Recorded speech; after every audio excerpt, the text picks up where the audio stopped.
We're here at Bauma with Jan Oliver Roll, and he is the chair of the off-highway division at Robert Bosch. Is that correct? That's correct. That's good enough. Yeah, that's good enough. It's close enough. Yeah, it's good enough. Excellent.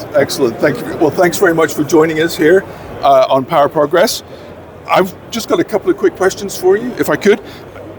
The first one, and it applies to diesel power. And do you think, under the circumstances, that there is still a place for diesel power in small and medium machines?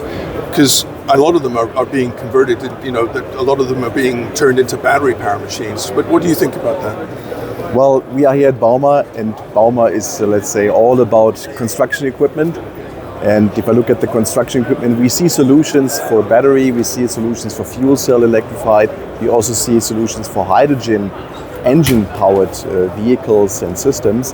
But I'm a strong believer that for a long time to go, we will see also diesel solutions, and I'm very happy, honestly, to see that we do not speak only alternative powertrain solutions, but also diesel engine. And by the way, a diesel engine can be, I call it now, re-engineered, if not refurbished, to a hydrogen engine. And that is then offering a total different perspective as well.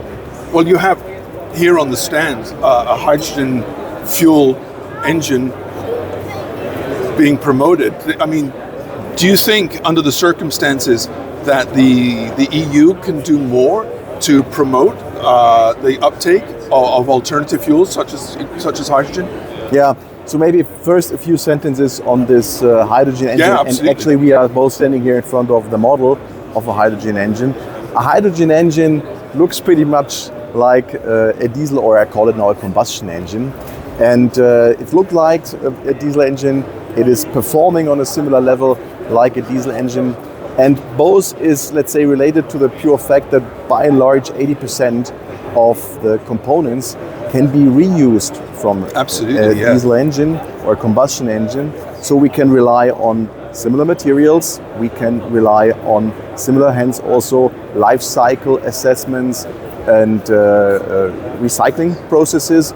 We can rely on the same service concepts, and finally on similar value chains. Yeah. So it offers a lot of opportunities to scale.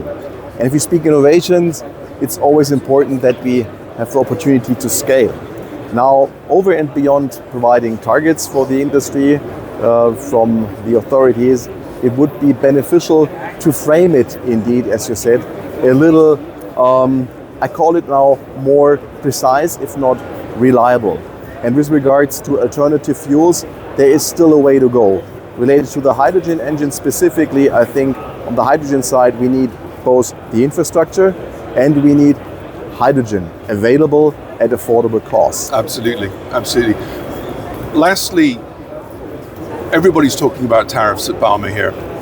What's your take on that? Do you think there's going to be any impact for Robert Bosch as a company with your global footprint? Is that going to impact at all, or do you think it's just going to be business as usual?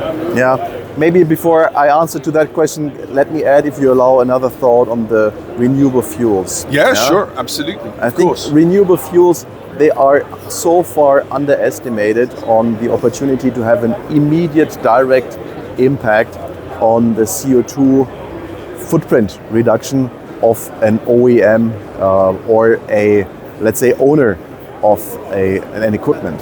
Yeah. And we are offering here for such renewable fuels a digital solution which we call the digital fuel twin, which is offering to the buyer of the vehicle to demonstrate and finally give evidence and hence proof what type of fuel he has put into. Yes, I remember the digital fuel twin. Into his tank, and hence can provide evidence on a real, well-to-wheel CO2 impact that he still has. Yeah.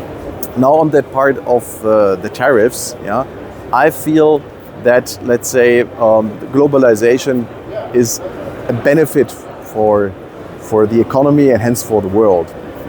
And anything that is hindering this globalization to unfold is not beneficial to anybody. And Bosch is an international company, so we are relying on a fair trade, if you will. An equal, a level playing field. A level playing field, exact. That's the word I was searching for.